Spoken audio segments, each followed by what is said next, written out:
c'est l'invité politique de Christophe Barbier. Bonjour Christophe. Bonjour Léa. Et ce matin, Christophe, vous recevez Damien Abad. Damien Abad, bonjour. Bonjour Christophe Barbier. Vous êtes le patron à l'Assemblée, le président du groupe Les Républicains, le patron de l'opposition. Avant de parler de la loi contre le séparatisme et du vote d'hier, un mot sur le vote par anticipation que le gouvernement a sorti de son chapeau hier au Sénat. Il s'agirait de proposer pour la prochaine présidentielle aux citoyens de pouvoir voter quelques jours avant le jour du scrutin en utilisant des machines à voter, par exemple installées à la mairie. Est-ce que cette idée vous séduit ? Pas vraiment. D'abord sur la forme, je trouve que c'est un peu curieux de proposer cette idée comme cela, sortie du chapeau et de nulle part. Ensuite, sur le fond, il faut quand même s'interroger réellement sur les conséquences que ça aurait, y compris sur l'élection. Je vois bien l'intérêt pour la participation électorale, mais je ne veux pas non plus d'une élection à l'américaine où finalement on aurait le sentiment que l'on voterait sur une semaine ou sur plusieurs jours. C'est pour nous une source d'inquiétude, pour une raison très simple, c'est que imaginons par exemple qu'il y a un événement extrêmement fort, tragique en France, un attentat entre les deux, ça peut influencer, ça peut changer, y compris sur le résultat de l'élection. Donc vigilance accrue et surtout on doit avoir un consensus politique sur ce sujet. Et pour certains, je pense aux personnes âgées, le vote par correspondance, porté par le MoDem depuis quelques mois maintenant. Même chose, le vote par correspondance, le ministre de l'Intérieur n'a dit qu'on n'était pas prêt aujourd'hui en France. C'est une des propositions d'ailleurs que certains de notre groupe avaient fait également pour que les élections départementales et régionales puissent avoir lieu. Là aussi, il faut être sûr qu'on n'ait pas de fraude, ce qui n'est pas notamment garanti. Et puis, il faut aussi que sur ce vote par correspondance, on ait toutes les garanties démocratiques en tant que telles. Donc, je suis assez réservé sur cela parce que ça peut dénaturer le scrutin. Alors hier, les Républicains ont voté contre la loi dite contre le séparatisme, sauf 5 députés qui se sont abstenus. Pourquoi ne pas avoir choisi l'abstention qui permettait de dire « bon, il y a des bonnes choses, mais ça va pas assez loin, on fera mieux la prochaine fois » ? Parce que l'abstention, c'est le non-choix. Et que quand on lutte contre l'islamisme radical, on doit choisir. On doit proposer et on doit agir. Les Républicains, dès le début de ce texte, ont présenté un contre-projet avec des propositions très précises et très claires au gouvernement. Quasiment aucune de ces propositions, à part le délit d'entrave des enseignants, n'a été adoptée pendant ce texte. La deuxième raison, c'est que dans ce texte, il y a beaucoup d'angles morts. Il y a tout ce qui n'y est pas, sur la question des flux migratoires, mais aussi sur la question de la radicalisation dans nos prisons, dans nos écoles, dans nos universités. Il y a beaucoup de choses que l'on n'a pas abordées dans ce texte. Et donc, à la fin, la seule question que l'on s'est posée, c'est est-ce que le compte y est ou pas ? Pour nous, le compte n'y est pas. Et quand on regarde les Français les yeux dans les yeux, on leur dit que malheureusement, avec ce texte, on n'aura pas tout fait pour lutter contre l'islamisme radical. Et donc, ce vote contre, c'est un appel au gouvernement au sursaut, c'est un appel au gouvernement pour mettre la pression pour que, ensuite, au Sénat, on puisse avoir un texte plus solide, plus costaud et plus enrichi qui correspond à l'esprit du discours des Mureaux. Votre contre-projet était plus déterminé, certes, mais est-ce qu'il n'avait pas le défaut de braquer plus la communauté musulmane et de risquer de faire de ce texte un brûlot ? Je ne crois pas. Je considère, et c'est pour ça que moi j'aurais souhaité qu'on revienne à l'esprit du discours des Mureaux. Je pense que dans ce discours-là, il y avait quelque chose qui était positif, c'est qu'on avait bien distingué le musulman modéré, la religion de l'islam, qui est une belle religion, comme toutes les religions, de l'islamisme radical. Et ce que nous voulons, c'est justement qu'on puisse faire cette distinction-là. Et d'ailleurs, nous avons des propositions très concrètes. Par exemple, quand on propose de renforcer le statut des aumôniers dans les prisons, c'est pas confondre le musulman modéré avec l'islamisme radical. Quand on propose qu'on puisse agir justement sur la radicalisation dans nos lieux de culte et autres, c'est justement pour protéger toutes celles et tous ceux qui ont une culture de la religion qui est modérée et qui respecte tout simplement l'espace public. Ce sera un point fort du programme de la droite, quel que soit le candidat à la présidentielle ? Oui, très clairement. Et ce que l'on a voulu dire aussi, c'est que la droite ne peut pas se fondre dans le macronisme, dans la lutte contre l'islamisme radical. Il y a des différences de nature. Je prends un exemple très concret. Nous, on voulait réformer la Constitution. Pourquoi on voulait réformer la Constitution ? Parce que sans ça, on ne peut pas agir sur les rétentions de sûreté. C'est très difficile les fermetures administratives d'un certain nombre de lieux de culte et on ne peut pas agir non plus pour avoir des plafonds et des quotas d'immigration comme le modèle canadien. Donc oui, très clairement, ça sera un enjeu de l'élection présidentielle. Et j'ai d'ailleurs été frappé et surpris que le Rassemblement national lui-même ait fait le choix de l'abstention, le choix du renoncement, le choix du non-choix, comme si la dédiabolisation était plus importante que tout le reste. Eh bien, nous assumons clairement notre choix politique, quasiment unanime, d'unité du groupe, qui est de dire aujourd'hui, le compte n'y est pas, le gouvernement doit se ressaisir. Vous diriez que Marine Le Pen a été molle sur cette opposition au texte ? Écoutez, je laisse ces mots-là au ministre de l'Intérieur. Je dirais simplement qu'elle a été à contre-emploi, qu'elle a été contre-nature, uniquement pour des raisons de tactique politique. Alors, à l'autre bout finalement du même sujet, la guerre au Sahel contre les islamistes, Emmanuel Macron a rappelé hier dans le G5 qu'il fallait décapiter AQMI. Que pensez-vous de l'expression et que pensez-vous de la stratégie, c'est-à-dire les Français vont rester au Sahel ? Bon, l'expression peut surprendre, mais moi, elle ne me choque pas. Ensuite, sur la présence française au Sahel, j'y suis favorable. Bien sûr que c'est difficile. Bien sûr que nos armées sont en souffrance dans cet endroit du monde.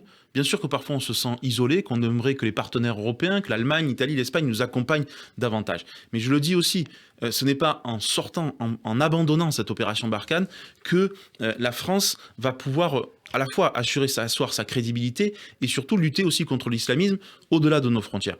Moi, je souhaite simplement qu'on puisse revisiter cette intervention, que ce ne soit pas simplement militaire, mais qu'on ait aussi une approche plus globale pour agir sur le plan agricole, sur le plan environnemental Faire du développement. Et politiquement. Bien sûr, parce que les deux vont ensemble. Il ne peut pas y avoir d'action militaire isolée sans un développement économique de la région.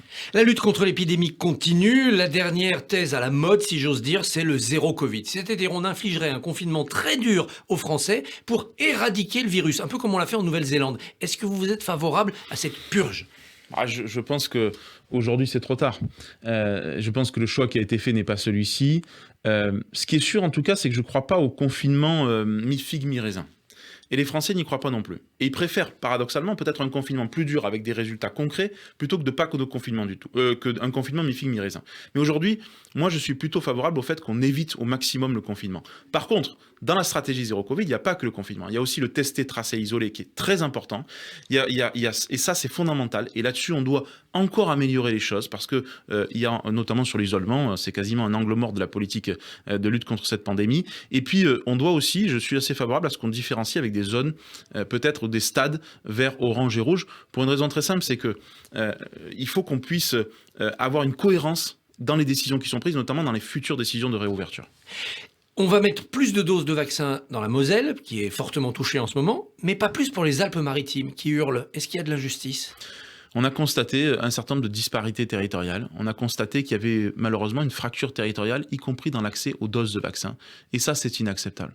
On ne peut pas être moins bien ou moins avoir accès au vaccin quand on est dans une zone rurale que quand on est dans une ville ou quand on est dans tel département par rapport à tel autre. Tout ceci, c'est parce qu'on gère la pénurie de doses. Et donc, il nous faut aujourd'hui une répartition équitable de ces doses et massive, parce que nous manquons, vous le savez, de doses sur le territoire.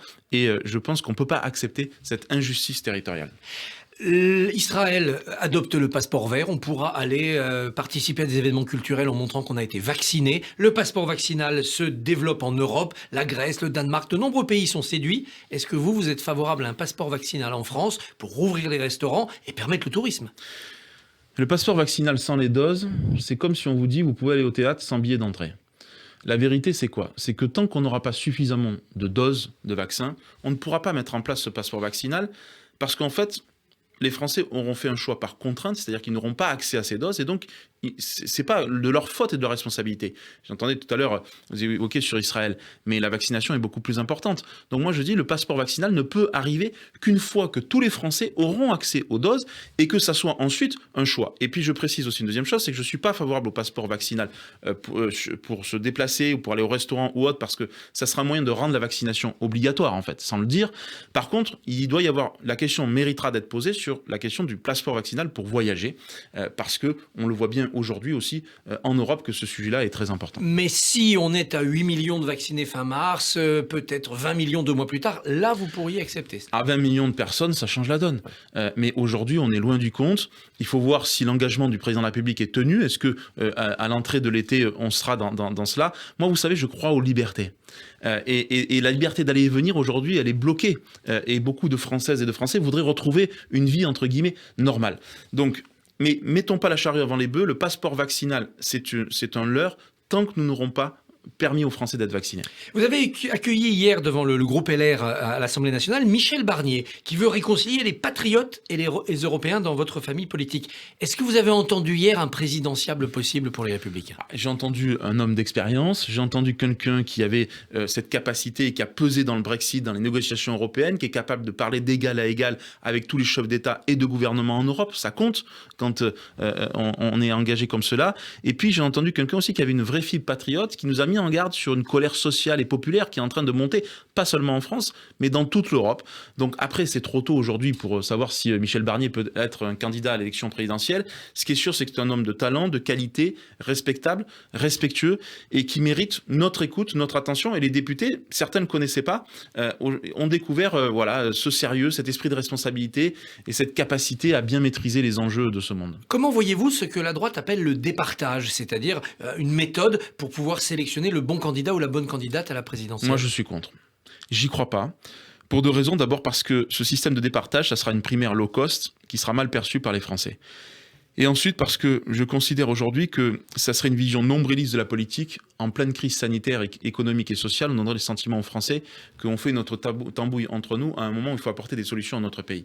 Donc je préfère le système du candidat entre guillemets naturel, en tout cas que la droite puisse s'unir autour d'une candidature. Et qu'est-ce qui dégagera cette candidature? Alors, c'est les sondages, c'est l'épreuve des régionales qui peut sélectionner des candidats? Oui, il y a plusieurs éléments. Il y a les élections qui sont un moment important, ces élections régionales. C'est bien sûr aussi l'impact que l'on a dans l'opinion, la notoriété, la capacité aussi à peser sur notre électorat, le soutien des élus locaux, le soutien des parlementaires, puis avoir un ensemble de choses. Mais je dis à la droite aujourd'hui, il est urgent d'avoir une candidature à l'élection présidentielle, une seule, et surtout que l'on puisse retrouver cet état d'esprit collectif, cette force du collectif qui nous manque tant aujourd'hui, et je ne crois pas au système de départage qui va être un système qui va plus nous déstabiliser qu'autre chose. C'est à l'automne que mûrira cette candidature naturelle? Oui, très clairement. Il va falloir doter d'un programme ce candidat. Or, on constate que sur le programme économique, il y a à la fois des grandes divergences entre ceux qui veulent de la dépense publique et ceux qui veulent plus de rigueur, à droite, et puis votre programme, le programme qui a été proposé, quand l'Institut Montaigne l'a passé au crible, il a trouvé qu'on dépensait beaucoup et que ça rapportait peu. Bon, d'abord, on dépense déjà beaucoup aujourd'hui. La dette n'a jamais été aussi importante dans notre pays, 120% du produit intérieur brut, les dépenses publiques de manière aussi extrêmement forte. Donc personne ne peut nous donner des leçons sur ce sujet. Par contre, là où vous avez raison, c'est que je pense que la droite doit comprendre deux choses. D'abord, c'est qu'il y a un avant et après crise sanitaire. Et que donc le logiciel économique d'avant doit être revisité à l'aune de cette crise sanitaire. D'où l'importance, par exemple, de sujets sociaux qu'on a mis sur la table. Je pense à la lutte contre la pauvreté, à la dépendance, au handicap, à tous ces sujets-là.